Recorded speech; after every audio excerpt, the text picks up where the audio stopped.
Chers amis, bonjour. Nous sommes le mercredi 20 novembre 2024. Il est 10 heures. Quelques news de l'Arménie, de l'Artsakh et de la diaspora arménienne. Commençons par une nouvelle sensationnelle. En fait, selon la fondation arménienne Gerhard, qui veut dire lance, comme la lance qui a percé le corps de Jésus, qui est conservée dont une de ces lances est conservée à Saint-Etchmiadzin, au musée de Saint-Etchmiadzin. Donc, selon la fondation Gerhard, l'Azerbaïdjan s'approprie le tombeau de Noé, de l'arche de Noé, le patriarche, un lieu saint séculaire des Arméniens au Nakhichevan. Donc où logiquement Noé est descendu. Nakhichevan veut déjà dire descendu en premier. C'est là où il a mis les pieds en premier sur le plateau, le plateau arménien. Voilà. Donc le nom de Nakhichevan est associé au déluge mondial mentionné dans la Bible. Et la ville de Nakhichevan est aujourd'hui donc République autonome du Nakhichevan, dépendant de l'Azerbaïdjan depuis que Staline l'a cédé dans les années 20. Donc voilà, alors que Nakhichevan était peuplé en majorité par les Arméniens au début du XXe siècle, et c'était une terre arménienne bien sûr, qui appartenait à la République d'Arménie d'ailleurs, mais Staline l'a cédé donc à l'Azerbaïdjan, qui a dépeuplé, qui a désarménisé aujourd'hui le Nakhichevan. Il n'y a plus d'Arméniens tout simplement. Or, le patrimoine culturel et religieux arménien là-bas, aux trois quarts disparu, comme on a vu en fait le cimetière des Khachkar sur les bords de l'Arax à Julfa, qui a été éliminé avec des centaines et des centaines de Khachkar qui ont été cassés par les Azéris, par les soldats azéris. On a les vidéos de cela. Voilà, dans les années, je crois que c'était en 2005 ou 2006. Voilà, Nakhitchevan, donc la capitale de cette république autonome, qui est la ville de Nakhitchevan.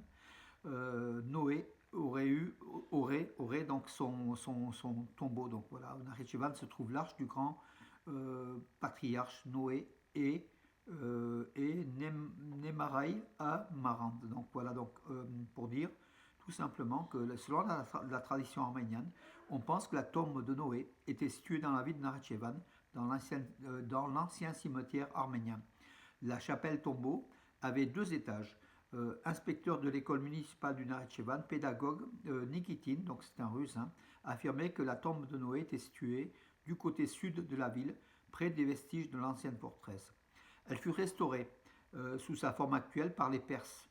Il y avait ici autrefois une église qui a ensuite été détruite, mais la chapelle est un vestige de l'ancienne église. L'intérieur de la chapelle ressemble à une grotte avec un pilier voûté au milieu. Selon la légende arménienne, les reliques du patriarche Noé se trouvent ici. Le célèbre écrivain et voyageur russe Evgeny Markov note que c'est à cet endroit-là que, selon les Arméniens et selon certaines croyances, l'arche est localisée. Puis le patriarche Noé est mort. Et le mot Nakhichevan signifie, comme je l'ai dit tout à l'heure, la première colonie, la première ville, le premier village, la première terre où il a foulé. Donc Noé après le déluge. Voilà, l'historien ethnographe Ivan Chopin mentionne également cette tombe. Voilà, donc cette tombe comment dirais-je, qui est azérisée aujourd'hui, donc le patrimoine arménien une nouvelle fois est spolié, voilà, voilà. Il convient de noter que le tombeau de Noé n'a pas été détruit comme les autres tombeaux arméniens du Nakhichevan, uniquement parce que les musulmans considéraient le patriarche Noé comme un grand prophète.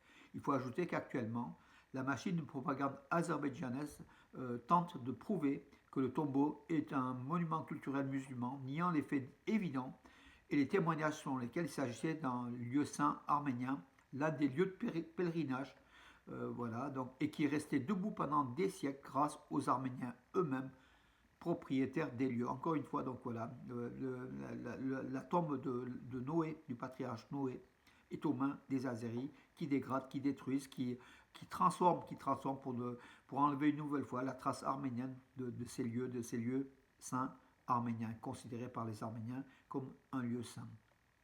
Et ça se trouve au Nakhitchevan. Voilà, donc la petite nouvelle que je voulais, enfin la petite info que j'ai mis hier sur Armé News Nouvelles d'Arménie, donc que je voulais vous faire partager. Je l'ai pris aussi par rapport dans la presse arménienne, ça a paru donc en Arménie. Je crois que c'est news.am qui l'a évoqué, donc voilà, j'ai repris l'article en mettant comment dirais-je, en contribuant un petit peu pour le présenter donc aux lecteurs français ou français d'origine arménienne. L'autre événement, c'est la rencontre Arat Mizoyan hier à Yerevan, au ministère des Affaires étrangères d'Arménie, entre Arat Mizoyan et donc le ministre arménien des Affaires étrangères et son homologue allemande, Annalena Baerbock, à Yerevan. Donc voilà.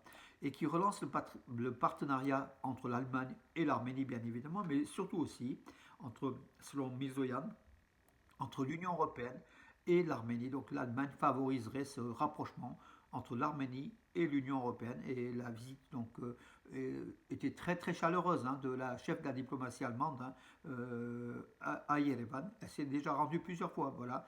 Mais Annalena Baerbock venait en Arménie en amie proche, avec cette Allemagne qui est proche au niveau de la diplomatie, qui est proche de l'Arménie et qui soutient le processus de paix entre l'Arménie et l'Azerbaïdjan. C'est ce qu'elle a affirmé. Voilà, une bonne chose, la stabilité du Sud-Caucase.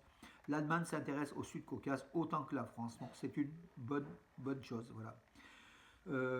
Alors, le boxeur arménien Yuris Akuns, sous les couleurs de l'Arménie, a battu le représentant de la Turquie et remporte la finale, le championnat de République tchèque de boxe. C'était un tournoi de boxe, donc la ceinture de la République tchèque, c'était le titre. Ça se passait dans une ville tchèque, voilà, donc à Ústí nad Labem. On ne connaît pas, mais bon, c'est en République tchèque.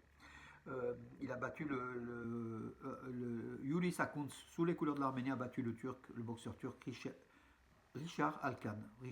D'ailleurs, Richard, c'est étonnant, voilà, remportant une ceinture de super welter du championnat de la République tchèque. Bravo.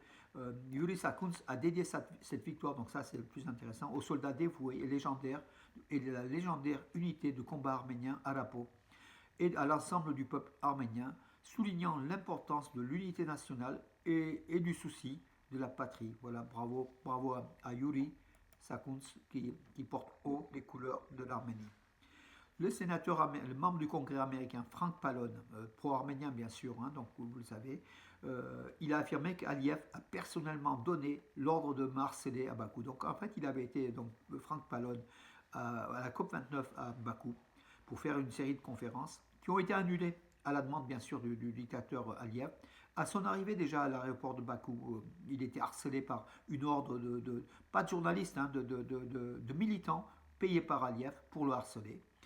À l'hôtel, partout il était harcelé. Donc finalement, même il y a eu un acte de violence. Il a affirmé que sans ses gardes de corps, lui, il serait retrouvé, Frank Pallone, alors qu'il est congressman américain, il serait retrouvé à l'hôpital. Voilà, il a décidé de refaire ses valises et de rentrer aux États-Unis avec le premier charter.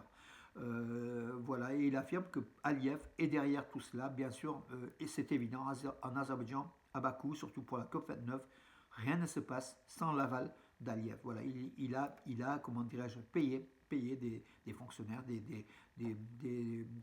ou des proches, ou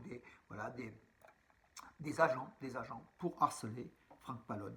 En tout cas, par contre, Aliyev a perdu parce que 2 sénateurs américains se sont prononcés alors que les journalistes voulaient que les Américains se prononcent contre les Arméniens, même une sanction contre l'Arménie, c'est quand même étonnant.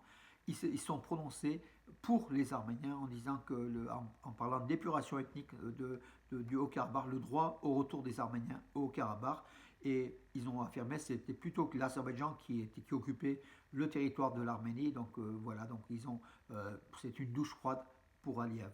Voilà.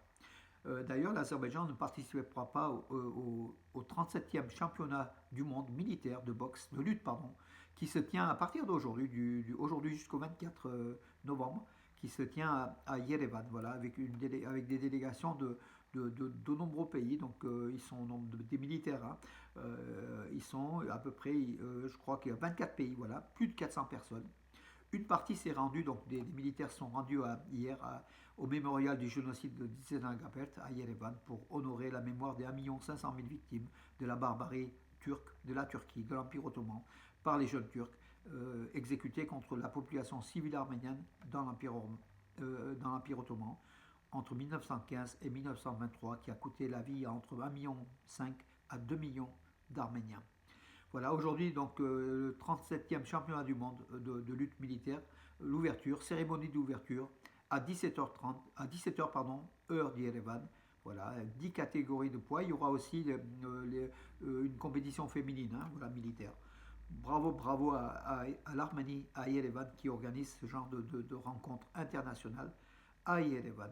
Et sans la participation de l'Azerbaïdjan, et je dirais tant mieux. Voilà. Voilà, mes amis, j'ai terminé l'actualité. Juste un coup de chapeau, un clin d'œil plutôt à Marseille, en spectacle musical sacré F femme, F apostrophe âme, donc sacrée femme, de Lydie Belmonte, qu'on connaît, hein, Lydie Belmonte, qui est d'origine arménienne hein, aussi. Ce dimanche à Marseille, dédié à la mémoire de la soldate arménienne Anouche Apetian, sauvagement assassinée par les soldats azéris. On s'en rappelle, c'était en 2022, donc pas loin de Tchernouk. Elle a été violée et assassinée sauvagement, cette soldate arménienne, par les Azéris. Hein. Voilà, donc au théâtre Acte 12, rue Jean Val à Marseille, dans le 12e spectacle. Donc ce dimanche à 17h. Voilà, donc de Lydie Belmonte, donc de Belmonte, sacrée femme à ne pas rater si vous êtes sur Marseille. Et surtout, c'est un spectacle qui est comment dire, intelligent dans le sens où il soutient la femme arménienne, il transmet des valeurs. Hein. Donc, elle est avec plusieurs organisations. En tout cas, bravo Lydie Belmonte pour ton énergie et l'art, ce que tu donnes aussi à la culture dans la région marseillaise et même au-delà. Voilà. Voilà mes amis, écoutez, j'ai terminé l'actu aujourd'hui. Je vous donne rendez-vous à demain et bonne journée.